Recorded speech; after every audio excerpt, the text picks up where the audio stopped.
ಎಂಬುದಾಗಿ ದೇವರ ಸಂರಕ್ಷಣೆಗಾಗಿ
ಪರಿಶುದ್ಧಾತ್ಮನು ಈ ದಿನ ನಿನ್ನ ಹೃದಯದ ಎಲ್ಲ ಆಂತರಿಕ ನೋವುಗಳನ್ನು ನಿವಾರಿಸು. God will heal your inner wounds. ದೇವರು ನಿನ್ನ ಹೃದಯದ ಗಾಯಗಳನ್ನು ಗುಣಪಡಿಸುವ. In the name of Jesus I command every heart of the God's child filled with the joy and peace. ಎಲ್ಲರ ಕರಗಳ ಮೇಲೆ ದೇವರಿಗೆ ಆರಾಧಿಸೋಣ. ಕರ್ತನು ಹೇಳ್ತಾ ಇದ್ದಾನೆ, ಹೃದಯದಲ್ಲಿ ಬಹು troubled. You are troubled in the heart. ಸೈತಾನ ಹೇಳ್ತಾ ಇದ್ದಾನೆ, ನಿನ್ನ ಹೃದಯವನ್ನು ನೋಡಿ ಸೈತಾನ ಹೇಳ್ತಾ ಇದ್ದಾನೆ, ಬೇಡ ನಿನಗೆ ಜೀವನ ಅಂತ. ದೇವರು ಹೇಳ್ತಾ ಇದ್ದಾನೆ, I need your life my child. ನನಗೆ ನಿನ್ನ ಜೀವ ಬೇಕು ಮಗನೇ ಎಂಬುದಾಗಿ ದೇವರೇ. ಸೈತಾನನ ಹೇಳ್ತಾ ಇದ್ದಾನೆ, ಈ ಜೀವನ ಇನ್ನು ನಿನಗೆ ಯಾಕೆ, ಈ ಬದುಕು ನಿನಗೆ ಯಾಕೆ, ನೋವುಗಳು, troubled. ಓ ಹೋಲಿ ಸ್ಪಿರಿಟ್, ನಾನು ಕಮಾಂಡ್ ಮಾಡ್ತಾ ಇದ್ದಾನೆ, ನೀನು ಅಭಿಷಿಕ್ತನಾಗಿ ನಾನು ಕಮಾಂಡ್ ಮಾಡ್ತಾ ಇದ್ದಾನೆ. ಯೇಸುವಿನ ನಾಮದಲ್ಲಿ troubled heartಗಳನ್ನ, ನೊಂದ ಹೃದಯಗಳನ್ನ ಸಂಗ್ರಹಿಸು. ಈಗಲೇ ಪವಿತ್ರಾತ್ಮನ ಚಲಿಸುವ ಹೃದಯಗಳಿಗೆ ಚಲಿಸು. ಸೈತಾನನ ಕ್ರಿಯೆಗಳ ಹೃದಯದಿಂದ ಹೊರಗಡೆ ಬಂದು ಪವಿತ್ರಾತ್ಮನ ಪವಿತ್ರವಾಗಿ ಪರಿಶುದ್ಧಾತ್ಮನ ಬದಲಾವಣೆಗಳನ್ನು, ಅವರ ಗಾಯಗಳನ್ನು ಕಟ್ಟಿ ಎಬ್ಬಿಸಿ.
ಯೆಶಾಯನು ಬರೆದ ಪ್ರವಾದನ ಗ್ರಂಥದಲ್ಲಿ ಈ ರೀತಿ ಬರೆದಿದೆ, ಕರ್ತನನ್ನು ನಿರೀಕ್ಷಿಸುವವರು ಹೊಸ ಫಲವನ್ನು ಹೊಂದುವರು, ಅವರು ರೆಕ್ಕೆಗಳನ್ನ ಚಾಚಿಕೊಂಡು ಮೇಲಕ್ಕೆ ಏರುವರು, ಓಡಿ ದಣಿಯನ್ನು ನಡೆದು ಬಳಲರು. ಕರ್ತನು ನನ್ನ ಕಣ್ಣ ಮುಂದೆ ಹತ್ತಿನ ಒಂದು ಚಿತ್ರಣವನ್ನ ದೇವರು ತರ್ತಾ ಇದ್ದಾರೆ. ದೇವರು ದೇವರು ನಮಗಿಟ್ಟಿರುವಂತಹ ಉನ್ನತ ಪ್ರದೇಶಗಳಿಗೆ ನಾವು ಹಾರಲಿಕ್ಕಿದ್ದೇವೆ. ನೀನು ಉನ್ನತ ಪ್ರದೇಶಗಳಲ್ಲಿ ಹಾರುವಿ, ಉನ್ನತ ಆಶೀರ್ವಾದಗಳನ್ನು ಪಡೆದುಕೊಳ್ಳುವಿ. God will make you to fly or high. ಕರ್ತನು ನಿನ್ನನ್ನು ಉನ್ನತ ಪ್ರದೇಶದಲ್ಲಿ ಹಾರುವುದಕ್ಕೆ ಮಾಡಲಿಕ್ಕಿದ್ದಾನೆ. ದೇವರನ್ನ ನಂಬು ಸಹೋದರ, ಹತ್ತು ಉನ್ನತ ಪ್ರದೇಶದಲ್ಲಿ ಹಾರುತ್ತದೆ. ನೀನು ಕೂಡ ಉನ್ನತ ಪ್ರದೇಶಗಳಲ್ಲಿ ಹಾರುವೆ, ಉನ್ನತ ಆಶೀರ್ವಾದಗಳನ್ನ ಪಡೆದುಕೊಳ್ಳುವೆ. ಸಭೆಯನ್ನ ದೇವರು ಉನ್ನತ ಪರಿಸ್ಥಿತಿಗೆ ತರಲಿಕ್ಕಿದ್ದಾನೆ. ಉನ್ನತವಾಗಿ ನಾವು ಹಾರಲಿಕ್ಕಿದ್ದೇವೆ. ರೆಕ್ಕೆಗಳನ್ನು ಚಾಚಿಕೊಂಡು ಏರುವೆವು, ಓಡಿ ಬಾಳಲೆವು, ನಡೆದು ನಡೆಯುವೆವು. ಕರ್ತನು ನಿನ್ನನ್ನು ಆಶೀರ್ವದಿಸಿದ್ದಾನೆ. ತಡೆಗಳ ನೀಗಿಸಿದೆ, ತತ್ತರಿಸಲು ಬಿಡಲೇ ಇಲ್ಲ. ತಡೆಗಳ ನೀಗಿಸಿದೆ, ತತ್ತರಿಸಲು ಬಿಡಲೇ ಇಲ್ಲ. ಸುಖವಾದೆ ಸುಖವಾದೆ ಕಾಯದಿಂದ ಸುಖವಾದೆ, ನನ್ನ ಕುಟುಂಬ ವೈದ್ಯನು ನೀನೇ. ಸುಖವಾದೆ ಸುಖವಾದೆ ಕಾಯದಿಂದ ಸುಖವಾದೆ, ನನ್ನ ಕುಟುಂಬ ವೈದ್ಯನು ನೀನೇ. ಸ್ತೋತ್ರ ಸ್ತೋತ್ರ ಅಯ್ಯ, ಕೋಟಿ ಕೋಟಿ ಸ್ತೋತ್ರ ಅಯ್ಯ. ಸ್ತೋತ್ರ ಸ್ತೋತ್ರ ಅಯ್ಯ, ಕೋಟಿ ಕೋಟಿ ಸ್ತೋತ್ರ ಅಯ್ಯ. ಸ್ತೋತ್ರ ಸ್ತೋತ್ರ ಅಯ್ಯ, ಕೋಟಿ ಕೋಟಿ ಸ್ತೋತ್ರ ಅಯ್ಯ. ಸ್ತೋತ್ರ ಸ್ತೋತ್ರ ಅಯ್ಯ, ಕೋಟಿ ಕೋಟಿ ಸ್ತೋತ್ರ ಅಯ್ಯ. ಸ್ತೋತ್ರ ಸ್ತೋತ್ರ ಅಯ್ಯ, ಕೋಟಿ ಕೋಟಿ ಸ್ತೋತ್ರ ಅಯ್ಯ. ಆ ಜೋರಾದ ಕರೆಗಳ ತಟ್ಟಿ ಕರ್ತನಾಮವನ್ನು ಘನಪಡಿಸೋಣ. ಸ್ತೋತ್ರಪ್ಪ, ಸ್ತೋತ್ರ, ದೇವರಾತ್ಮಕ್ಕೆ ಸ್ತೋತ್ರ, ಮಹಾಪರಿಶುದ್ಧ ಪರಿಶುದ್ಧ ತಂದೆಯೇ ಸ್ತೋತ್ರಪ್ಪ. ಅಗಮ್ಯವಾದ ಬೆಳಕಿನಲ್ಲಿ ವಾಸ ಮಾಡುವಂತ ಕರ್ತನಿಗೆ ಸ್ತೋತ್ರಪ್ಪ. ಆರಾಧನೆಗೆ ಅರಸನಾಗಿರುವಂತ ದೇವರು, ಆರಾಧನೆಗೆ ಕರ್ತನಿಗೆ ಯೋಗ್ಯನಾಗಿರುವಂತ ತಂದೆಯೇ ನಿನಗೆ ಸ್ತೋತ್ರಪ್ಪ. ಸ್ತೋತ್ರ ಸ್ತೋತ್ರ ಸ್ತೋತ್ರಪ್ಪ. ಆರಾಧನೆ ಬಿಡುಗಡೆ ಕೊಟ್ಟಿದ್ದಕ್ಕಾಗಿ ಸ್ತೋತ್ರಪ್ಪ. ಜೀವನವನ್ನು ಉಳಿಸಿದ್ದಕ್ಕಾಗಿ ಸ್ತೋತ್ರಪ್ಪ. ಅದ್ಭುತವನ್ನು ಮಾಡಲಿಕ್ಕಾಗಿ ಸ್ತೋತ್ರ ರಾಜ. ರೋಗಗಳು ಬಿಟ್ಟು ಹೋಗಲಿಕ್ಕಾಗಿ ಸ್ತೋತ್ರ ಸ್ವಾಮಿ. ಎಲ್ಲ ಮನಸ್ಸಿನ ಗಾಯಗಳು, ಮನಸ್ಸಿನ ಹೃದಯದ ಯೋಚನೆಗಳ ಸ್ವಾಮಿ ಅಪಾದರೆ ಕರ್ತನೆ, ಎಲ್ಲ ಕಣ್ಣೀರುಗಳನ್ನ ತೊಲಗಿಸಿ ಕರ್ತನೆ ಆನಂದವನ್ನು ಕೊಟ್ಟಿದ್ದಕ್ಕಾಗಿ ಸ್ತೋತ್ರ ಸ್ತೋತ್ರ ಸ್ತೋತ್ರ ರಾಜ. ಸ್ತೋತ್ರಪ್ಪ, ಸ್ತೋತ್ರ ರಾಜ. ತಲೆಗಳು ಬಾಗಿ ನಮ್ಮನ್ನು ಬಹಳವಾಗಿ ಪ್ರೀತಿ ಮಾಡಿದ ಪರಮಾತ್ಮ ದೇವರಿದ್ದರೆ ನೀನು ಮುಂದೆ ಅಗುಮಗುವಾಗಿ ಪ್ರೀತಿ. ನೀನು ನನ್ನ ಬಾಯಿಯನ್ನು ಅಭಿಷೇಕ ಮಾಡಿದ್ದೇನೆ. ನನ್ನ ಮಾತುಗಳು ಜನರ ಹೃದಯಗಳನ್ನು ಸಂತೈಸಬೇಕು, ಹೃದಯಗಳಿಗೆ ಆನಂದವನ್ನು ತರಬೇಕು. ಜನರು ಕೃಷ್ಣನ ಕಡೆಗೆ ತಿರುಗಿಕೊಳ್ಳಬೇಕು. ಕೃಪೆಯನ್ನು ನಿನ್ನ ವಾಕ್ಯಗಳು ನಮ್ಮೊಟ್ಟಿಗೆ ಮಾತನಾಡಿ ಯೇಸು ಕ್ರಿಸ್ತನ ಹೆಸರಿನಲ್ಲಿ ಬೇಡಿಕೊಳ್ಳುತ್ತೇವೆ ಸ್ವಾಮಿ. ಆಶೀರ್ವಾದ ನಾಮಕ್ಕೆ ಸ್ತೋತ್ರವಾಗಲಿ. ಪ್ರಿಯ ದೇವರ ಮಕ್ಕಳೇ, ನಾನು ಈ ದಿನ ಮಾತನಾಡುವಂತಹ ದೈವಿಕ ಸಂದೇಶ ನನ್ನ ಬಲವು ದೇವರೇ. ಹಲ್ಲೆಲೂಯಾ. ಪರಸ್ಪರನು ಸರ್ವಶಕ್ತನು ಜೀವ ಸ್ವರೂಪನು ನನ್ನ ಸೃಷ್ಟಿಕರ್ತನಾಗಿರುವಂತ ದೇವರು ನನ್ನೊಟ್ಟಿಗೆ ಮಾತನಾಡ್ತಾ ಇರುವಂತ ಒಂದು ಮಾತು, ನನ್ನ ಬಲವಾಗಿರುವ ದೇವರೇ. ಹಲ್ಲೆಲೂಯಾ. ಕೀರ್ತನೆಗಾರರು ಈ ರೀತಿಯಾಗಿ ಬರಿತಾ ಇದ್ದಾರೆ. ಕೀರ್ತನೆ 18ನೇ ಕೀರ್ತನೆ 1ನೇ ವಚನದಲ್ಲಿ ಬರ್ತಾ ಇದ್ದಾರೆ ಕೀರ್ತನೆಗಾರನು, ನನ್ನ ಬಲವಾಗಿರುವ ಯೆಹೋವನೇ ನಿನ್ನಲ್ಲೇ ಮಮತೆ ಇಡುತ್ತೇನೆ. ಹಲ್ಲೆಲೂಯ. ಅದ್ಭುತವಾದಂತ ಕೀರ್ತನೆಗಾರನು, ಐಶ್ವರ್ಯ ಇರುವಂತಹ ಕೀರ್ತನೆಗಾರನು, ಬಲ ಅಧಿಕವಾಗಿರುವಂತಹ ಕೀರ್ತನೆಗಾರನು, ಐಶ್ವರ್ಯ ಇರುವಂತಹ ಕೀರ್ತನೆಗಾರನು, ಸೈನ್ಯ ಇರುವಂತಹ ಕೀರ್ತನೆಗಾರನು, ಸಿಂಹಾಸನ ಇರುವಂತ ಕೀರ್ತನೆಗಾರನು ಬರೀತಾ ಇದ್ದಾನೆ, ನನ್ನ ಬಲವಾಗಿರುವ ಯೆಹೋವನೇ ನಿನ್ನನ್ನೇ ಕೀರ್ತಿಸ್ತೇನೆ, ನಿನ್ನನ್ನೇ ಸ್ತುತಿಸ್ತೇನೆ. ನಿನ್ನ ಬಲ ಯಾರಿಗೂ. ಹಲ್ಲೆಲೂಯ. ದಾವೀದನಿಗೆ ಎಷ್ಟು ಬಲವಿದ್ದರು, ದಾವೀದನಿಗೆ ಎಷ್ಟು ಜ್ಞಾನವಿದ್ದರು, ದಾವೀದನಿಗೆ ಎಷ್ಟು ಐಶ್ವರ್ಯವಿದ್ದರು, ದಾವೀದನಿಗೆ ಎಷ್ಟೊಂದು ಸಿಂಹಾಸನದ ಅಧಿಕಾರವಿದ್ದರೂ ಕೂಡ, ಸೈನ್ಯ ಇದ್ದರೂ ಕೂಡ, ಕುದುರೆಗಳಿದ್ರು ಕೂಡ, ರಥಗಳಿದ್ರು ಕೂಡ, ದೇವರು ಹೇಳ್ತಾ ಇದ್ದಾನೆ, ನನ್ನ ಬಲವಾಗಿರುವ ಯೆಹೋವನೇ. ಈ ದಿನ ನಿನ್ನ ಬಲ ಯಾರು? ಈ ದಿನ ನಿನ್ನ ಶಕ್ತಿ ಯಾರು? Who is your strength? The psalmist David is telling that, Lord, you are my strength. Then who is your strength? ನಿನ್ನ ಬಲ ಯಾರು? ನಿನ್ನ ಶಕ್ತಿ ಯಾರು? ಸಹೋದರ ಸಹೋದರಿ, ನಾನು 5 ಜನರ ಕುರಿತಾಗಿ ಇವತ್ತು ನಿಮ್ಮೊಂದಿಗೆ ಮಾತನಾಡ್ತೇನೆ. ಲೋಕದಲ್ಲಿ ನಮಗೆ ಆಸ್ತಿ ಇರಬಹುದು, ಹಣ ಇರಬಹುದು, ಜ್ಞಾನ ಇರಬಹುದು, ವ್ಯಕ್ತಿಗಳಿರಬಹುದು, ಅಧಿಕಾರ ಇರಬಹುದು, ಸಂಪತ್ತು ಇರಬಹುದು, ಸಮೃದ್ಧಿ ಇರಬಹುದು, ಎಲ್ಲವಿದ್ದರೂ ಕೂಡ ನಿನ್ನ ಬಲ ಯಾವ? ಆರೋಗ್ಯಕ್ಕೆ ಬೇಕಾದಷ್ಟು ಸ್ಟ್ರೆಂತ್ ಇರಬಹುದು, ನಿನ್ನ ಜೀವನದಲ್ಲಿ ಎಲ್ಲವನ್ನೂ ನೀನು ಪಡ್ಕೊಂಡಿರ್ಬೋದು, ಬಟ್ ನಿನ್ನ ಬಲ ಯಾವ? ಇದೆಲ್ಲದರ ಮಧ್ಯದಲ್ಲಿ ಕೀರ್ತನೆಗಾರನ ಮಾತು ಹೇಳ್ತಾ ಇದ್ದಾನೆ, ನನ್ನ ಬಲವಾಗಿರುವ ಯೆಹೋವನೇ. ನನಗಿದೆಲ್ಲ ಇದೆಯಪ್ಪ, ಇದೆಲ್ಲ ನನ್ನ ಬಲ. ನನಗೆ ಆಸ್ತಿ ಇದೆಯಪ್ಪ, ಅದೆಲ್ಲ ನನ್ನ ಬಲ. ನನಗೆ ಸೈನ್ಯ ಇದೆಯಪ್ಪ, ಅದೆಲ್ಲ ನನ್ನ ಬಲ. ನನಗೆ ರಥರಥಾಶ್ವಗಳಿದೆಯಪ್ಪ, ಅದೆಲ್ಲ ನನ್ನ ಬಲ. ನನಗೆ ಆಳುಗಳಿದಾರಪ್ಪ, ಅದೆಲ್ಲ ನನ್ನ ಬಲ. ನನಗೆ ಅರಮನೆ ಇದೆಯಪ್ಪ, ಅದೆಲ್ಲ ನನ್ನ ಬಲ. ಬಟ್ ನನ್ನ ಬಲ ನೀನೇ, ನಿನ್ನನ್ನು ಪ್ರೀತಿಸ್ತೇನಪ್ಪ.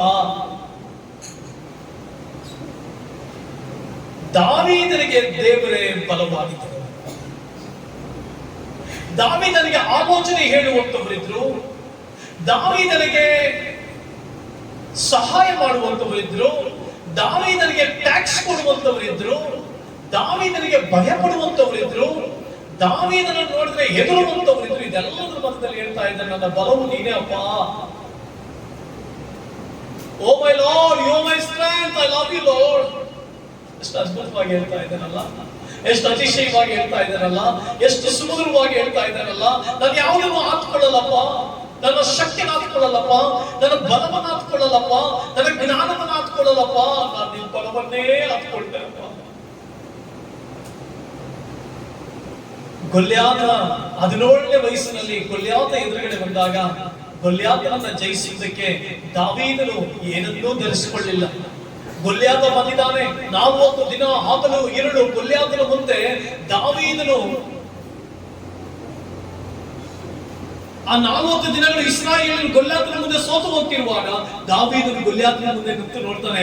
ಗೊಲ್ಯಾತನು ಉನ್ನತ ಪುರುಷನಾಗಿರ್ತಾನೆ, ಉನ್ನತ ಕತ್ತಿ ಇಟ್ಕೊಂಡಿರ್ತಾನೆ, ಎಲ್ಲ ಆಭರಣಗಳನ್ನು ಧರಿಸಿಕೊಂಡವನಾಗಿ, ಕತ್ತಿ ಹಿಡಿದವನಾಗಿ ಇಸ್ರಾಯೇಲರನ್ನು ಭಯಪಡಿಸ್ತಾ ಇರ್ತಾನೆ. ದಾವೀದನು ಗೊಲ್ಯಾತನನ್ನು ನೋಡಿ ಯೋಚನೆ ಮಾಡ್ತಾನೆ, ಎಲ್ಲ ಇಸ್ರಾಯೇಲರು ಎದುರು ಓಡೋಗ್ತಾ ಇದ್ದಾರಲ್ಲ, ಎಲ್ಲ ಇಸ್ರಾಯೇಲರು ಭಯಪಟ್ಟು ಓಡೋಗ್ತಾ ಇದ್ದಾರಲ್ಲ, ಎಲ್ಲ ಇಸ್ರಾಯೇಲ್ ಎದೆ ಹೊಡೆದು ಓಡೋಗ್ತಾ ಇದ್ದಾರಲ್ಲ, ನಾನು ಯಾಕೆ ಎದೆ ಓಡೋಗ್ಬೇಕು? ದೇವರ ನಾಮದ ಗೊಲ್ಯಾತನ ನೋಡೇ ಬಿಡೋಣ, ಗೊಲ್ಯಾತನನ್ನ ಮೀಟ್ ಮಾಡೇ ಬಿಡೋಣ ಅಂತ ಗೊಲ್ಯಾತನ ಬಳಿಗೆ ಬಂದ. ಗೊಲ್ಯಾತನ ಮುಂದೆ ಬಂದಿದ್ದು ದಾವೀದನ ಬಲದಿಂದಲ್ಲ, ದೇವರ ಬಲದಿಂದ ಗೊಲ್ಯಾತನ ಬಳಿಗೆ ಬಂದ. ಹಲ್ಲೆಲೂಯಾ. ಗೊಲ್ಯಾತನ ಸರ್ವ ಆಯುಧಗಳನ್ನು ಕಂಡು ಸೋತಂತ ಇಸ್ರಾಯೇಲ್ಯರು, ಆದ್ರೆ ದೇವರ ನಾಮದೊಂದಿಗೆ ಗೊಲ್ಯಾತನ ಮುಂದೆ ನಿಂತ ದಾವೀದನು, ದೇವರ ಬಲದೊಂದಿಗೆ ದಾವೀದನನ್ನ ಜಯಿಸಿದ. ದಾವೀದನು ಗೊಲ್ಯಾತನನ್ನ ದೇವರ ಬಲದೊಂದಿಗೆ ಜಯಿಸಿದ. ಗೊಲ್ಯಾತನನ್ನ ಸಂಹಾರ ಮಾಡಿದ. ಯಾರು ಬಲದಿಂದ? ದೇವರ ಬಲದಿಂದ.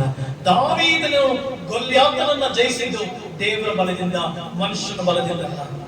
ಕಾಡಿನಲ್ಲಿ ಕ್ರೂರ ಮೃಗಗಳು ಬರುವಾಗ, ಕಾಡಿನಲ್ಲಿ ಕುರಿಗಳು ಮೇಯಿಸ್ತಿರುವಾಗ, ಕ್ರೂರ ಮೃಗಗಳು ಬರುವಾಗ ಎಲ್ಲರೂ ಎದುರಿ ಓಡಿ ಹೋಗ್ತಾ ಇದ್ದಾರೆ. ಆದ್ರೆ ದಾವೀದನು ಸಿಂಹದ ಬಾಯಿಗಳನ್ನ ಹರಿದು ಬಿಟ್ಟು ದೇವರ ಶಕ್ತಿಯನ್ನ ಪ್ರದರ್ಶಿಸಿದ, ದೇವರ ಬಲವನ್ನ ಪ್ರದರ್ಶಿಸಿದ, ದೇವರ ಶಕ್ತಿಯನ್ನ ಜನರಿಗೆ ತೋರಿಸಿದ. ಕಾಡಿನಲ್ಲಿಯೂ ಕೂಡ ದೇವರ ಬಲವನ್ನ ಆಶ್ರಯಿಸಿಕೊಂಡ. ಆದ್ರಿಂದ ಸಿಂಹದ ಬಾಯಿನ ಹೋಗವರಿಯನ್ನೋ ಎಂಬಂತೆ ಸೀಳಿಬಿಟ್ಟ. ದಾವೀದನು ಸೌಲನನ್ನು ಜಯಿಸಿದ, ಸ್ವಂತ ಬಲದಿಂದಲ್ಲ, ದೇವರ ಬಲದಿಂದ. ಹಲ್ಲೆಲೂಯಾ. ಸೌಲನು ದಾವೀದನನ್ನ ದ್ವೇಷ ಮಾಡಿದ, ಸೌಲನು ದಾವೀದನನ್ನ ಮುಗಿಸಲಿಕ್ಕೆ ನೋಡಿದ, ಸೌಲನು ದಾವೀದನ ಅನುಖ್ಯ ಮಾಡಲಿಕ್ಕೆ ನೋಡಿದ. ದಾವೀದನಾದರೂ ದೇವರನ್ನು ದೃಷ್ಟಿಸಿದ, ದೇವರ ಬಲವನ್ನು ಆಶ್ರಯಿಸಿಕೊಂಡ. ಸೌಲನು ಎಲ್ಬೋ ಮಟ್ಟದಲ್ಲಿ ಮೃತನಾದ, ದಾವೀದನು ಸಿಂಹಾಸನದ ಮೇಲೆ ಬಂದ. ಕುರಿಗಳ ಹಿಂದೆ ಇದ್ದವನು ಸಿಂಹಾಸನದ ಮೇಲೆ ಕೂತು ದೊಡ್ಡ ರಾಜನಾದ. ಕುರಿಗಳು ಮಾತ್ರ ಮೇಯಿಸ್ತಾ ಇದ್ದ, ದೇವರ ಬಲವನ್ನು ಆಶ್ರಯಿಸಿಕೊಂಡಿದ್ದರಿಂದ ರಾಜನಾಗಿ ಮಾಡಲ್ಪಟ್ಟ. ಪ್ರಿಯ ಸಹೋದರಿ ಸಹೋದರ, ದಾವೀದನಾಗೆ ನಿನ್ನ ಜೀವಿತ ಇದೆಯಾ? ದಾವೀದನಾಗೆ ನಿನ್ನ ಬದುಕಿದೆಯಾ? ದಾವೀದನಾಗೆ ನಿನ್ನ ಜೀವಿತ ಹಾದು ಹೋಗ್ತಾ ಇದೆಯಾ? ಭಯಪಡಬೇಡ. ದಾವೀದನು ಕುರಿಗಳ ಮೇಯಿಸಲ್ಪಟ್ಟವನು, ದಾವೀದನು ಕುರಿಗಳ ಹಿಂದೆ ಬಿದ್ದವನು, ದಾವೀದನು ಗಣನೆಗೆ ಬಾರದವನು, ದಾವೀದನು ಎಲ್ಲರ ದೃಷ್ಟಿಯಲ್ಲಿ ಕಡೆಗಣಿಸಲ್ಪಟ್ಟವನು, ದಾವೀದನು ಎಲ್ಲರ ದೃಷ್ಟಿಯಲ್ಲೂ ನೀಚವಾದವನು, ದಾವೀದನು ಎಲ್ಲರ ದೃಷ್ಟಿಯಲ್ಲಿ ಕೀಳಾದವನು. ಆದರೆ ದಾವೀದನು ದೇವರನ್ನು ಆಶ್ರಯಿಸಿಕೊಂಡಿದ್ದರಿಂದ, ದೇವರ ಬಲವನ್ನು ಆಶ್ರಯಿಸಿಕೊಂಡಿದ್ದರಿಂದ ಅವನ ದೊಡ್ಡ ಸ್ಥಿತಿಗೆ ಬಂದ, ಉನ್ನತ ಪದವಿಗೆ ಬಂದ, ಉನ್ನತ ಕಾರ್ಯಗಳು ಮಾಡಿದ, ಉನ್ನತ ಜಯವನ್ನು ಪಡೆದ. ಇದನ್ನ ಫಲ ಯಾರು? ಇದನ್ನ ಯಾರನ್ನ ಬಲವಾಗಿ ಆಶ್ರಯಿಸಿಕೊಂಡಿದೆ? ನೀನ್ ಬಲ, ನಿನ್ ತೋಳಿನ ಬಲ, ನಿನ್ನ ಜ್ಞಾನದ ಬಲ, ನಿನ್ನ ವಿವೇಕದ ಬಲ, ನಿನ್ನ ಆಶೀರ್ವಾದದ ಬಲ, ನಿನ್ನ ಐಶ್ವರ್ಯದ ಬಲ, ನಿನ್ನ ಹಣದ ಬಲದಲ್ಲಿ ನೀನು ಹೋಗ್ತಾ ಇದ್ರೆ ನೀನ್ ಯಾರನ್ನು ಗೆಲ್ಲಲಾರೆ. ದೇವರ ಬಲದೊಂದಿಗೆ ಹೋದ್ರೆ ನೀನ್ ಸಮಸ್ತವನ್ನು ಜಯಿಸಲಿದೆ. ಯಾರು ನಿನ್ನ ಬಲ? ಯೋಸೇಫನಿಗೆ ದೇವರ ಬಲವಾಗಿದ್ದ. ಹಲ್ಲೆಲೂಯಾ. ಯೋಸೇಫನಿಗೆ ದೇವರ ಬಲವಾಗಿದ್ದ. ದ್ವೇಷಿಸಲ್ಪಟ್ಟವನು ಪ್ರೀತಿಸಲ್ಪಟ್ಟ, ಅಣ್ಣಂದರಿಂದ ದ್ವೇಷಿಸಲ್ಪಟ್ಟ, ಅತಿ ಹೆಚ್ಚು ದ್ವೇಷಿಸಲ್ಪಟ್ಟಿದ್ದು ಯೋಸೇಫ. ಅಣ್ಣನಿಂದ, ಪೋಟಿಫರನ ಹೆಂಡತಿಯಿಂದ, ಸೆರೆಮನೆಯಲ್ಲಿ ದ್ವೇಷಿಸಲ್ಪಟ್ಟ, ಫರೋಹನ ಆಸ್ಥಾನದಲ್ಲಿ ಉನ್ನತ ಸಿಂಹಾಸನದ ಮೇಲೆ ಕೂತಲ್ಪಟ್ಟವನಾಗಿ ಇಡೀ ಸಾಮ್ರಾಜ್ಯಗಳಿಂದ ಪ್ರೀತಿಸಲ್ಪಟ್ಟ, ಎಲ್ಲರೂ ಪ್ರೀತಿಸುವವರಾದ. ದ್ವೇಷಿಸಲ್ಪಟ್ಟಂತ ಯೋಸೇಫನು ಪ್ರೀತಿಸಲ್ಪಟ್ಟ. ಪ್ರಿಯ ಸಹೋದರ, ನೀನ್ ದ್ವೇಷಿಸಲ್ಪಡ್ತಾ ಇದೆಯಾ? ಅತಿ ಹೆಚ್ಚು ದ್ವೇಷಿಸಲ್ಪಡ್ತಾ ಇದೆಯಾ? ಜನರಿಂದ ದ್ವೇಷಿಸಲ್ಪಡ್ತಾ ಇದೆಯಾ? ಸನ್ನಿವೇಶಗಳಲ್ಲಿ ದ್ವೇಷಿಸಲ್ಪಡ್ತಾ ಇದೆಯಾ? ಭಯಪಡಬೇಡ. ನೀನು ಅತಿ ಹೆಚ್ಚು ಪ್ರೀತಿಸಲ್ಪಡುವೆ. ಆ ಪ್ರೀತಿ ದೇವರ ಪ್ರೀತಿಯೇ. ಗುಂಡಿಯಲ್ಲಿ ಹಾಕಲ್ಪಟ್ಟವನು ಸಿಂಹಾಸನದ ಮೇಲೆ ಕೂತುಬಿಟ್ಟ. ಯೋಸೇಫ ಗುಂಡಿಯಲ್ಲಿ ಹಾಕ್ಬಿಟ್ಟ. ಅಣ್ಣನ ತಗೊಂಡ ಗುಂಡಿಗೆ ಹಾಕ್ತಾನೆ ಇದ್ರು. ಯೋಸೇಫ್ ತಗೊಂಡ ಗುಂಡಿಗೆ ಹಾಕ್ತಾನೆ ಇದ್ರು. ಯೋಸೇಫ, ದೇವರೇ ನೀನೇ ಬಲ, ದೇವರೇ ನೀನೇ ನನ್ನ ಬಲ, ದೇವರೇ ನೀನೇ ನನ್ನ ಬಲ ಅಂದ್ರಿದ್ದ. ದೇವರು ಸಿಂಹಾಸನದ ಮೇಲೆ ಕೂತು ಅನೇಕ ಜನಾಂಗಗಳನ್ನ ಆಳುವಂತೆ ಮಾಡಿದ. ಗುಂಡಿಯಲ್ಲಿ ಹಾಕಲ್ಪಡ್ತಾ ಇದೆಯಾ? ಸನ್ನಿವೇಶಗಳಿಂದ ಗುಂಡಿಯಲ್ಲಿ ಹಾಕಲ್ಪಡ್ತಾ ಇದೆಯಾ? ಯಾವ ಕಾರಣಗಳಿಂದ ನೀನು ಗುಂಡಿಯಲ್ಲಿ ಹಾಕಲ್ಪಡ್ತಾ ಇದೆಯೋ ಭಯಪಡಬೇಡ. ನೀನು ಒಂದು ಉನ್ನತ ಸ್ಥಾನಕ್ಕೆ ದೇವರು ಏರಿಸಿದ್ದಾನೆ. ನಿನ್ನನ್ನು ಒಂದು ಉನ್ನತ ಸ್ಥಾನಕ್ಕೆ. ನಾನು ಆರಾಧನೆ ಮಾಡ್ತಿರುವಾಗ ನಾನು ಆ ರೂಮ್ ನಲ್ಲಿ ದೇವರನ್ನ ಸ್ತುತಿಸ್ತಾ, ದೇವರನ್ನ ಆರಾಧಿಸ್ತಾ, ಕಣ್ಣೀರಿನಿಂದ ದೇವರನ್ನ ಪ್ರಾರ್ಥಿಸ್ತಿರುವಾಗ ದೇವರು ನನ್ನ ಕಣ್ಣ ಮುಂದೆ ಒಂದು ಹದ್ದನ್ನ ತೆಗೆದುಕೊಂಡು ಬರ್ತಾರೆ.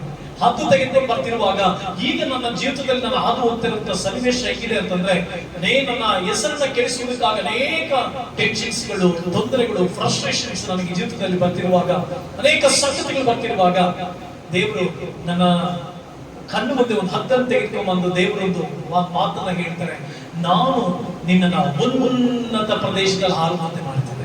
ಹಲ್ಲೆಲೂಯಾ. ನಿನ್ನ ಸಭೆಯನ್ನ ಉನ್ನತ ಪ್ರದೇಶದಲ್ಲಿ ಹಾರುವಂತೆ ಮಾಡ್ತೇನೆ. ನಿನ್ನ ಕೊಡಲ್ಪಟ್ಟಂತ ಕುಟುಂಬವನ್ನ ಉನ್ನತ ಪ್ರದೇಶದಲ್ಲಿ ಹಾರುವಂತೆ ಮಾಡ್ತೇನೆ. ನಿನ್ನ ಮಕ್ಕಳನ್ನ ಉನ್ನತ ಪ್ರದೇಶದಲ್ಲಿ ಹಾರುವಂತೆ ಮಾಡ್ತೇನೆ.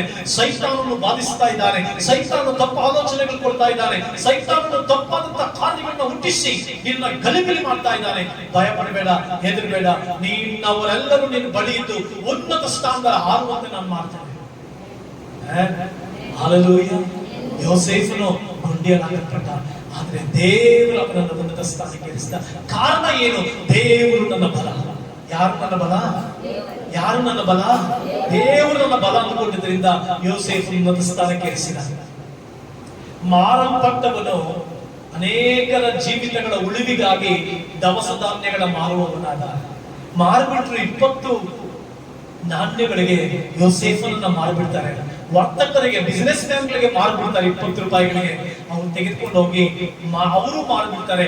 ಮಾರಲ್ಪಟ್ಟಂತ ಯೋಸೇಫನು ಮುಂದೊಂದು ದಿನ ಜೀವಿತಗಳು ಸಂರಕ್ಷಣೆಗಾಗಿ, ಜನರ ಸಂರಕ್ಷಣೆಗಾಗಿ ದವಸ ಧಾನ್ಯಗಳನ್ನ ಮಾರುವವನಾದ. ಅಂದ್ರೆ ಅಷ್ಟು ಉನ್ನತ ಪದವಿಯಲ್ಲಿ ಕೂತು ಆ ದವಸ ಧಾನ್ಯಗಳನ್ನ ಜನರ ಕೈಯಲ್ಲಿ ಮಾರಿಸಿ ಜನರ ಜೀವ ಉಳಿಸಿದ. ನನ್ನ ಜೀವಿತದಲ್ಲಿ ಕೂಡ ಯೋಸೇಫನ ಹಾಗೆ ದ್ವೇಷಿಸಲ್ಪಡ್ತಾ ಇದೆಯಾ? ಯೋಸೇಫನ ಹಾಗೆ ಗುಂಡಿಯಲ್ಲಿ ಹಾಕಲ್ಪಡ್ತಾ ಇದೆಯಾ? ಯೋಸೇಫನ ಹಾಗೆ ನಿರಾಕರಿಸಲ್ಪಡ್ತಾ ಇದೆಯಾ? ಯೋಸೇಫನ ಹಾಗೆ ಪದೇ ಪದೇ ಪದೇ ಪದೇ ಏಟಿನ ಮೇಲೆ ಏಟು, ಏಟಿನ ಮೇಲೆ ಏಟು, ದುಃಖದ ಮೇಲೆ ದುಃಖ, ವೇದನೆ ಮೇಲೆ ವೇದನೆ, ಕಷ್ಟದ ಮೇಲೆ ಕಷ್ಟ, ಕಣ್ಣೀರಿನ ಮೇಲೆ ಕಣ್ಣೀರು. ಭಯಪಡಬೇಡ, God will raise you. ದೇವರು ನಿನ್ನ ಬದುಕನ್ನ ಎಬ್ಬಿಸ್ತಾನೆ. Hallelujah. Do not fear, my God will exalt you. ನನ್ನ ದೇವರನ್ನ ಮೇಲೆತ್ತಾನೆ, ನನ್ನ ದೇವರನ್ನ ಮೇಲೆತ್ತಿ ಅಭಿಷೇಕ ಮಾಡ್ತಾನೆ. ಉನ್ನತ ಪದವಿಯಲ್ಲಿ ಕೂತ್ಕೊಳ್ತೀಯ, ಉನ್ನತ ಸಿಂಹಾಸನದ ಮೇಲೆ ಕೂತ್ಕೊಳ್ತೀಯ, ಉನ್ನತ ಆಶೀರ್ವಾದಗಳಲ್ಲಿ ಕೂತ್ಕೊಳ್ತೀಯ. Hallelujah. ಉನ್ನತ ಆಶೀರ್ವಾದದಲ್ಲಿ ಕೂತ್ಕೊಳ್ತೀಯ. ಯೋಸೇಫನ ಹಾಗೆ ನಿರಾಕರಿಸಲ್ಪಟ್ಟು ಜಜ್ಜಲ್ಪಡ್ತಾ ಇದೆಯಾ? ಜಜ್ಜಲ್ಪಡ್ತಾ ಇದೆಯಾ? ಯೋಚನೆ ಮಾಡ್ತಾ ಇದೆಯಾ? ಯಾಕೆ ದೇವರೇ, ಯಾಕೆ ದೇವರೇ, ಯಾಕೆ ನನ್ನ ಜೀವಿತದಲ್ಲಿ, ಯಾಕೆ? ಭಯ ಪಡಬೇಡ. ದೇವ ಗಾಯ ಮಾಡುವವನು ದೇವರೇ, ಗಾಯ ಕಟ್ಟುವವನು. ನಿನ್ನ ಗಾಯ ಆಗ್ತಾ ಇದೆಯಾ? ದೇವರು ಗಾಯ ಮಾಡ್ತಾ ಇದ್ದಾನೆ ಅಂದ್ರೆ ನಿನ್ನ ಕಟ್ಟಿ ಆಶೀರ್ವಾದ ಮಾಡೇ ಮಾಡ್ತಾನೆ. ನಿನ್ನ ದೇವರ ಅದ್ಭುತ ಮಾಡೇ ಮಾಡ್ತಾನೆ. ದೇವರು ಒಂದು ವೇಳೆ ನಿನ್ನ ಗಾಯಗಳು ಮಾಡ್ಲಿಕ್ಕೆ, ನಿನ್ನ ಹೃದಯವನ್ನ ಜಜ್ಜಲಿಕ್ಕೆ, ನಿನ್ನನ್ನು ಕುಟ್ಟಿ ಕುಟ್ಟಿ ಕುಟ್ಟಿ ನಿನ್ನನ್ನು ರೂಪಿಸಲಿಕ್ಕೆ ದೇವರು ಅನೇಕರನ್ನು ಉಪಯೋಗಿಸ್ತಾ ಇರ್ಬೋದು. ನನ್ನ ಹೆಂಡತಿ ದೇವರನ್ನ ಉಪಯೋಗಿಸಬಹುದು, ನನ್ನ ಮಕ್ಕಳನ್ನ ಉಪಯೋಗಿಸಬಹುದು, ನನ್ನ ಪರಿಸರವನ್ನು ಉಪಯೋಗಿಸಬಹುದು. ದೇವರು ನನ್ನ ಕುಟ್ಟಿ ಎಬ್ಬಿಸಿ ಆಶೀರ್ವಾದವಾಗಿರ್ತಾನೆ. ಇಸ್ರಾಯೇಲ್ಯರು ದೇವಾಲಯಕ್ಕೆ ಎಣ್ಣೆ ತಗೊಂಡು ಬರ್ತಾ ಇದ್ರು. ದೇವಾಲಯಕ್ಕೆ ಎಣ್ಣೆ ತಗೊಂಡು ಬರ್ಬೇಕಾದ್ರೆ ಎಣ್ಣೆ ಕಾಯಿಗಳನ್ನು ತೆಗೆದು ಕುಟ್ಟಿ ಕುಟ್ಟಿ ಕುಟ್ಟಿ ಅದರಿಂದ ಎಣ್ಣೆ ತೆಗೆದು ದೇವಾಲಯಕ್ಕೆ ತೆಗೆದುಕೊಂಡು ಬರ್ತಾ ಇದ್ರು. ನೀನ್ ಎಷ್ಟು ಇವತ್ತು ಕುಟ್ಟಲ್ಪಡ್ತಾ ಇದೆಯೋ, ಎಷ್ಟು ನೀನ್ ಜಜ್ಜಲ್ಪಡ್ತಾ ಇದೆಯೋ, ದೇವರು ಕೆಲವು ಸಾರಿ ಅಪ್ಪನನ್ನು ಉಪಯೋಗಿಸ್ತಾರೆ, ಕೆಲವು ಸಾರಿ ಅಮ್ಮನನ್ನು ಉಪಯೋಗಿಸ್ತಾರೆ, ಕೆಲವು ಸಾರಿ ಮಕ್ಕಳನ್ನು ಉಪಯೋಗಿಸ್ತಾರೆ, ಕೆಲವು ಸಾರಿ ಗಂಡನನ್ನು ಉಪಯೋಗಿಸ್ತಾರೆ, ಕೆಲವು ಸಾರಿ ಹೆಂಡತಿಯನ್ನು ಉಪಯೋಗಿಸ್ತಾರೆ, ಕೆಲವು ಸಾರಿ ತಂದೆ ತಾಯಿಗಳನ್ನು ಉಪಯೋಗಿಸ್ತಾರೆ. ದೇವರು ನಮ್ಮನ್ನು ಜಜ್ಜಿ ಹಾಕುವಾಗ ತಗ್ಗಿಸಿಕೊಳ್ಳುವ, ದೇವರು ನಿನ್ನನ್ನು ಶಿಕ್ಷಿಸುವಾಗ, ದೇವರು ನಿನ್ನನ್ನು ಗದರಿಸುವಾಗ, ದೇವರು ಯಾರನ್ನ ಹೆಚ್ಚು ಪ್ರೀತಿಸ್ತಾನೋ ಅವರನ್ನೇ ಗದರಿಸ್ತಾನೆ. ಇಬ್ರಿಯದವರಿಗೆ ಬರೆದ ಪದಕ್ಕೆ ಬಂದಿದೆ, ದೇವರು ಯಾರನ್ನು ಹೆಚ್ಚು ಪ್ರೀತಿಸುತ್ತಾನೋ ಅವರನ್ನೇ ಗದರಿಸ್ತಾನಂತೆ, ಯಾರನ್ನ ಹೆಚ್ಚು ಪ್ರೀತಿಸ್ತಾನೋ ಅವರನ್ನೇ ಶಿಕ್ಷಿಸ್ತಾನಂತೆ. ಹಾಗಾದ್ರೆ ನನಗೆ ಹೆಚ್ಚು ಶಿಕ್ಷೆ ಆಗ್ತಾ ಇದೆ ಅಂದ್ರೆ ದೇವರು ನನ್ನ ಮೇಲೆ ಹೆಚ್ಚು ಪ್ರೀತಿ ಇಟ್ಟಿದ್ದಾನೆ. ನಾನು ಹೆಚ್ಚು ಗದರಿಸ್ತಾ ಇದ್ದಾನಂದ್ರೆ ದೇವರು ನನ್ನ ಮೇಲೆ ಹೆಚ್ಚಾದ ಪ್ರೀತಿ ಇಟ್ಟಿದ್ದಾನೆ. ದೇವರು ನಿನ್ನನ್ನು ಶಿಕ್ಷಿಸುವಾಗ ತಿರಸ್ಕಾರ ಮಾಡಬೇಡ, ದೇವರು ನಿನ್ನ ಗದರಿಸುವಾಗ ತಿರಸ್ಕಾರ ಮಾಡಬೇಡ, ದೇವರು ನಿನ್ನ ಜಜ್ಜುವಾಗ ನೋ ಅಂತ ಹೇಳ್ಬೇಡ. Come on, submit your life. ದೇವರು ನಿನ್ನ ಜಜ್ಜುವಾಗ, ದೇವರು ನಿನ್ನ ಕುಟ್ಟುವಾಗ, ದೇವರನ್ನ ಗದರಿಸುವಾಗ ದೇವರು ಒಪ್ಪಿಸಿಕೊಳ್ಳು. ನೀನು ಆಶೀರ್ವಾದದ ನಿಧಿಯಾಗಿದೆ. ನೀನು ಮತ್ತೊಬ್ಬರಿಗೆ ಆಶೀರ್ವಾದವಾಗ್ತೀಯ, ಮತ್ತೊಬ್ಬರಿಗೆ ಅದ್ಭುತವಾದ ಆಶೀರ್ವಾದವಾಗ್ತೀಯ, ಅತಿಶಯವಾದ ಆಶೀರ್ವಾದವಾಗಿ ಮಾರ್ಪಡ್ತೀಯ. ಯೋಸೇಫನ ಜೀವಿತ ಅದಾಗಿತ್ತು. ಯೋಸೇಫನು ದೇವರೇ ನನ್ನ ಬಲ ಅಂತ ಉನ್ನತ ಮಟ್ಟಕ್ಕೇರಿದ್ದಾನೆ. ದಾನಿಯೇಲನಿಗೆ ದೇವರೇ ಬಲವಾಗಿದ್ದಾನೆ. ಹಲ್ಲೆಲೂಯಾ. ದಾನಿಯೇಲನಿಗೆ ದೇವರೇ ಬಲವಾಗಿದ್ದಾನೆ. ಕೆಳಗಡೆ ತಗೊಳ್ಪಟ್ಟವನು ಉನ್ನತ ಸ್ಥಾನಕ್ಕೆ ಏರಿಸಿದ. ವೈರಿಗಳೆಲ್ಲ ಸೇರ್ಕೊಂಡು ಸಿಂಹದ ಗವಿಗೆ ಹಾಕಿದ್ರು. ಸಿಂಹದ ಗವಿಗೆ ಹಾಕಿದ್ರು. ದುಬ್ಬಲ್ಪಟ್ಟ ಜನ ತಿಳ್ಕೊಂಡ್ರು ಸಿಂಹಗಳು ಸೀಳಿ ಬಿಡ್ತವೆ ಅಂತ. ಸಿಂಹದ ಹಸಿವೆಯನ್ನ ತಡೆದಿಟ್ಟ ದೇವರು. ನನಗೆ ಆಶ್ಚರ್ಯ ಏನಂತಂದ್ರೆ, ನಮಗ್ ಸಾಮಾನ್ಯ ಹಸಿವೆ ಆದಾಗ ಏನಾಗ್ತೇವೆ, ಸಾಮಾನ್ಯ ಹಸಿವೆ ಆದಾಗ ಏನ್ ಮಾಡ್ತೇವೆ, ಏನಾದ್ರೂ ಒಂದು ತಿಂದು ಬಿಡ್ಬೇಕು. ಬಹಳ ಹಸಿವೆ ಆಗ್ತಾ ಇರ್ತೇವೆ, ಏನಾದ್ರೂ ಒಂದು ತಿಂದು ಬಿಡ್ಬೇಕಂತ. ವಿಷ ಅಲ್ಲ, ಅಟ್ಲೀಸ್ಟ್ ಏನ್ ಸಿಗುತ್ತೆ ತಿಂದು ಬಿಡ್ತೇವೆ. ಸಿಂಹಗಳು ಹಸ್ತಿದ್ವು, ದಾನಿಯೇಲನ ತಿನ್ಬೇಕಾಯ್ತಲ್ಲ. ದೇವರು ಆ ದಾನಿಯೇಲನ ಪರವಾಗಿ ಸಿಂಹದ ಗವಿಯೊಳಗಡೆ ಸಿಂಹಗಳ ಹಸಿವೆಯನ್ನೇ ತಲೆದಿತ್ತು. ಪ್ರಾಯದ ಸಿಂಹಗಳಾದ್ರೂ ಹೊಟ್ಟೆಗಿಳಿದ ಹಸಿದವು. ದೇವರ ಸನ್ನಿಧಿಯಲ್ಲಿ ಬೇಡಿಕೊಳ್ಳುವವರಿಗೆ ಯಾವ ಕೊರತೆಯೂ ಇಲ್ಲ. ಹಲ್ಲೆಲೂಯಾ. ಸಿಂಹದ ಗವಿಯೊಳಗಡೆ ಇತ್ತು ಅಲ್ಲ, ಸಿಂಹಗಳ ಹಸಿವನ್ನೇ ತಡೆದಿಟ್ರು ದೇವರು. ಹೇ ಸಿಂಹ, ವೇಟ್ ಅಂಟಿಲ್ ಐ ಪರ್ಮಿಟ್. ನಾನು ನಿಮಗೆ ಪರ್ಮಿಷನ್ ಕೊಡೋವರೆಗೂ ಹಸಿವೆಯಿಂದನೇ ಇರುವಂತ. ಸಿಂಹಗಳು ದೇವರು ನೋಡಿ ಹೇಳಿದ್ವು, ಓಕೆ ದೇವ್ರೆ, ನೀನ್ ಎಷ್ಟೊತ್ತು ಹಸಿವೆ ಇಟ್ಟಿರೋ ನಮಗ್ ಗೊತ್ತು, ನೀನ್ ಜಾಸ್ತಿ ಹಸಿವೆ ಇಟ್ಟಷ್ಟು ಜಾಸ್ತಿ ಊಟ ಕೊಡ್ತೀಯ ಅಂತ. ಹಲ್ಲೆಲೂಯಾ. ದಾನಿಯೇಲನನ್ನು ನೋಡಿದಂತ ಸಿಂಹಗಳು ನೋಡಿವು, ಅಯ್ಯೋ ನಿನ್ನ ತಿನ್ಲಿಕ್ಕೆ ದೇವರು ಅನುಮತಿಸಲಿಲ್ಲಪ್ಪ, ನಿನ್ನ ತಿನ್ನೋದಕ್ಕೆ ಇನ್ನೂ ಅನುಮತಿ ಕೊಟ್ಟಿಲ್ಲ. ದಾನಿಯೇಲ, ನೀನ್ ತಿನ್ನೋದಕ್ಕಾಗಲ್ಲ, ಹಸಿವೆ ಇಂದಿದ್ರು ಪರವಾಗಿಲ್ಲ, ನೀನ್ ತಿನ್ನಕ್ಕಾಗಲ್ಲ, ಯಾಕಂದ್ರೆ ನೀನ್ ತುಂಬಾ ತುಂಬಾ ಟೇಸ್ಟ್ ಇದೆಯಾ ದೇವರ ಸನ್ನಿಧಾನದಲ್ಲಿ, ನೀನ್ ತುಂಬಾ ಚೆನ್ನಾಗಿದೆಯಾ ದೇವರ ಸನ್ನಿಧಾನದಲ್ಲಿ. ಯಾಕಂದ್ರೆ ದೇವರ ವಾಕ್ಯದಲ್ಲಿ ಬಂದಿದೆ, ಪ್ರಾಯದ ಸಿಂಹಗಳಾದರೂ ಒಟ್ಟಿಗೆ ನೆಲೆಸಿದವು, ಕರ್ತನ ಸನ್ನಿಧಿಯಲ್ಲಿ ಬೇಡಿಕೊಳ್ಳುವವರಿಗೆ ಯಾವ ಮೇಲೆಗೂ ಕಡಿಮೆ ಇಲ್ಲ. ಹಲ್ಲೆಲೂಯಾ. ದೇವರ ಸನ್ನಿಧಾನದಲ್ಲಿ ಬೇಡ್ಕೊಳ್ತಾ ಇದ್ದಂತ ದಾನಿಯೇಲನನ್ನ ದೇವರು ನೋಡಿ ಹೇಳ್ತಾರೆ, ದಾನಿಯೇಲ ನೀನು ಪ್ರಾರ್ಥನೆ ಕೇಳಿದ್ದೀನಪ್ಪ, ಅವುಗಳ ಹಸಿವೆ ಜಾಸ್ತಿ ಮಾಡ್ತೀನಿ, ವೇಟ್, ಅವುಗಳ ಹಸಿವೆ ಜಾಸ್ತಿ ಆಗ್ಬೇಕು, ಯಾಕಂದ್ರೆ ನಿನ್ನ ವೈರಿಗಳು ವಾಪಸ್ ಇರ್ತಾರೆ. ಹಸಿವೆಯನ್ನ ತಡೆದಿಟ್ಟು ಜಾಸ್ತಿ ಹಸಿವೆ ಆಗುವಂತೆ ಮಾಡಿದ್ರು. ದಾನಿಯೇಲ ಮೇಲ್ ಬಂದ. ಒಂದು ರಾತ್ರಿ ಎಲ್ಲ ಪಾಪ ಹಸಿವೆಯಿಂದ ಕುಳಿತ ಸಿಂಹಗಳು ಕಾಯ್ತಾ ಇದ್ರು, ದೇವರು ಒಳ್ಳೆ ಊಟ ಕೊಡ್ತಾರೆ ಈಗ ಅಂತ ಕಾಯ್ತಿರುವಾಗ ದಾನಿಯೇಲನ ದ್ವೇಷ ಮಾಡಿದವರೆಲ್ಲರೂ ಕೆಳಗಡೆ ಬಿದ್ರು. ದೇವ್ರ ವಾಕ್ಯದಲ್ಲಿ ಬಂದಿದೆ, ಸಿಂಹಗಳು ಅವರನ್ನ ಹಾರಿ, ಬರೀ ದಾನಿಯೇಲ ಒಬ್ಬರು ತಿನ್ಬೇಕಾಯ್ತು ಅಷ್ಟು ಸಿಂಹಗಳು. ಈಗ ಎಷ್ಟು ಜನ ಬಿದ್ರು? ಹೆಂಡತಿ ಮಕ್ಕಳು ಎಲ್ಲ ಬಿದ್ರು. ತುಂಬಾ ಆಹಾರ ತಿಂದು ತೇಗಿರುವ ಸಿಂಹಗಳು. ದಬ್ಬಲ್ಪಟ್ಟಂತ ದಾನಿಯೇಲ ಸಿಂಹಾಸನದ ಮೇಲೆ ಇರಿದ ದಬ್ಬುವುದಕ್ಕೆ ಪ್ರಯತ್ನಿಸಿದಂತ ಶತ್ರುಗಳು ಸಿಂಹದ ಬಾಯಿಯೊಳಗಡೆ ಸಿಕ್ಕಿದರು. ಹಲ್ಲೆಲೂಯಾ. ಸೆರೆಯಾಗಲ್ಪಟ್ಟವನು ದಿವ್ಯ ದರ್ಶನ ಕಾಣುವವನಾದ. ಸೆರೆಯಾಗಿ ಬಿಟ್ಟಿದ್ದಾರೆ. ಯೆರೂಸಲೇಮ್ ಪಟ್ಟಣದ ಬಾಬಿಲ್ ಪಟ್ಟಣಕ್ಕೆ ಸೆರೆ ಹೋಗ್ಬಿಟ್ಟಿದ್ದಾರೆ. ಸೆರೆ ಹೋದಂತ ದಾನಿಯೇಲ ಈಗ ಏನಾಗ್ತಾ ಇದೆ? ದಿವ್ಯ ದರ್ಶನಗಳು ಕಾಣ್ತಾ ಇದ್ದಾನೆ. ಶದ್ರಕ್, ಮೇಷಕ್, ಅಬೇದ್ನೆಗೋ, ದಾನಿಯೇಲ ದಿವ್ಯ ದರ್ಶನ ಕಾಣುವವರಾದ್ರು. ದೇವರ ಸಮ್ಮುಖದಲ್ಲಿ ದರ್ಶನಗಳು ಕಂಡು ಜನರ ಪ್ರಾಣ ಉಳಿಸಿದ್ರು. ಅನೇಕ ರಹಸ್ಯಗಳನ್ನ ಸತ್ಯವೇದದಲ್ಲಿ ಬರೆದಿಟ್ಟರು, ಅನೇಕ ರಹಸ್ಯಗಳು ತಿಳ್ಕೊಂಡ್ರು. ಮಾತ್ರವಲ್ಲದೆ ದಾನಿಯೇಲನು ಕೊಲೆಯಾಗಲ್ಪಡಬೇಕಾಗಿತ್ತು, ಜೀವಗಳನ್ನು ಉಳಿಸಿದ. ದಾನಿಯೇಲ ದರ್ಶನ, ರಾಜನಿಗೆ ದರ್ಶನಗಳು ಬರುತ್ತೆ, ಅದರ ಅರ್ಥ ಹೇಳಕ್ಕೆ ಯಾರು ಇಲ್ಲ. ದಾನಿಯೇಲ ಹೇಳ್ತಾನೆ, ಯಾರನ್ನು ಕೊಲ್ಲಬೇಡಿ, ನನಗೆ ಅವಕಾಶ ಕೊಡಿ, ನಾನು ದರ್ಶನದ ಅರ್ಥ ಹೇಳ್ತೇನೆ. ಈ ರೀತಿಯಾದಂತ ದಾನಿಯೇಲರು ಬೇಕು. ಸಮಾಜ ಕಾಪಾಡುವಂತ ದಾನಿಯೇಲರು ಬೇಕು.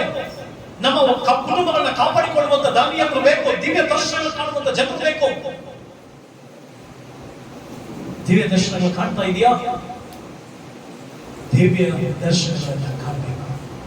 ದಾನಿಯೇಲನಾಗಿ ನೀನು ಕೆಳಗಡೆ ಹಾಕಲ್ಪಡ್ತಾ ಇದೆಯಾ? ಭಯಪಡಬೇಡ. ಎಷ್ಟೇ ಸಂದಿಗ್ಧ ಪರಿಸ್ಥಿತಿ ಹೋಗ್ತಾ ಇದ್ರು ಪರವಾಗಿಲ್ಲ, ಎಷ್ಟೇ ಕಠಿಣವಾಗಿ ಪರಿಸ್ಥಿತಿ ಹೋಗ್ತಾ ಇದ್ರು ಪರವಾಗಿಲ್ಲ, ಸೈತಾನನ ಎಷ್ಟೇ ಆಲೋಚನೆ ಮಾಡಿಕೊಂಡು ಪರವಾಗಿಲ್ಲ. The God will raise his face. ದೇವರು ನಿನ್ನ ಮುಖದ ಮೇಲೆ ತನ್ನ ಪ್ರಕಾಶವನ್ನು ಏರ್ಪಡಿಸ್ತಾರೆ. Hallelujah, hallelujah. ಭಯಪಡಬೇಡ ಸಹೋದರ, ಭಯಪಡಬೇಡ ಸಹೋದರಿ. ದಾನಿಯೇಲನಾಗಿ ದಬ್ಬಲ್ಪಡ್ತಾ ಇದೆಯಾ? ಜಜ್ಜಲ್ಪಡ್ತಾ ಇದೆಯಾ? ನಿನಗೆ ದೊಡ್ಡ ಆಶೀರ್ವಾದ ಇದೆ, ದೊಡ್ಡ ಅದ್ಭುತ ನಿನ್ನ ಜೀವಿತದಲ್ಲಿ ನಡೆಯಲಿಕ್ಕಿದೆ, ದೊಡ್ಡ ಮಹತ್ ಕಾರ್ಯ ನಿನಗಿದೆ, ದೊಡ್ಡ ಕಾರ್ಯವನ್ನು ಕಾಣ್ತೀಯಾ, ದೊಡ್ಡ ಆಶೀರ್ವಾದವನ್ನು ಕಾಣ್ತೀಯಾ. ಪೌಲನಿಗೆ ದೇವರೇ ಬಲವಾಗಿದ್ದ. ಹಿಂಸಿಸುವವನು ತಾನೇ ಹಿಂಸೆಗೆ ಒಳಪಟ್ಟ. ಹಿಂಸೆ ಮಾಡ್ತಾ ಇದ್ದಂತ ಪೌಲ, ಜನರು ಹಿಂಸಿಸ್ತಾ ಇದ್ದಂತ ಪೌಲ, ದೇವರು ಬಲವಾದ ಮೇಲೆ ತಾನೇ ಹಿಂಸೆಯನ್ನು ಅನುಭವಿಸೋದಕ್ಕೆ ದೇವರಿಂದ ಬಲ ಹೊಂದಿದ. ಅನೇಕ ಹಿಂಸೆಗಳನ್ನು ಅನುಭವಿಸಿದ, ಅನೇಕ ಸಾರಿ ಪೆಟ್ಟುಗಳನ್ನು ತಿಂದ.